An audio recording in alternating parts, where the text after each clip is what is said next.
വയനാട് ഉരുൾപൊട്ടൽ ദുരന്തബാധിതരുടെ വായ്പകൾ എഴുതിത്തള്ളി കേരള ബാങ്ക്. ചൂരൽമല ശാഖയിൽ നിന്നെടുത്ത മുഴുവൻ വായ്പകളും എഴുതിത്തള്ളും. മരിച്ചവരുടെയും ഈടു നൽകിയ വീടും വസ്തുവകകളും നഷ്ടപ്പെട്ടവരുടെയും വായ്പകൾ ഒഴിവാക്കി നൽകാനാണ് തീരുമാനം. ഉരുൾപൊട്ടൽ മേഖലകളിൽ ദുരന്ത നിവാരണ അതോറിറ്റിയുടെ വിദഗ്ധ സംഘം നാളെ പരിശോധന നടത്തും. മുണ്ടക്കയിലെയും ചൂരൽമലയിലെയും പുഞ്ചിരിമറ്റത്തെയും വെള്ളാർമലയിലെയും ദുരിതബാധിതർക്ക് ആശ്വാസകരമാണ് കേരള ബാങ്കിന്റെ തീരുമാനം.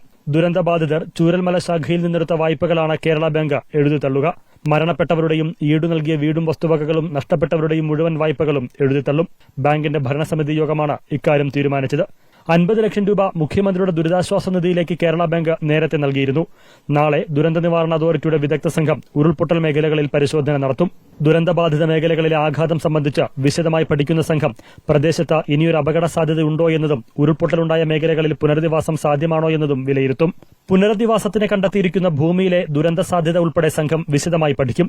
ദേശീയ ഭൌമശാസ്ത്ര പഠന ഗവേഷണ കേന്ദ്രത്തിലെ റിട്ടയർഡ് ശാസ്ത്രജ്ഞൻ ജോൺ മത്തായിയുടെ നേതൃത്വത്തിലുള്ള 6 അംഗ സംഘം 10 ദിവസത്തിനകം റിപ്പോർട്ട് സമർപ്പിക്കും.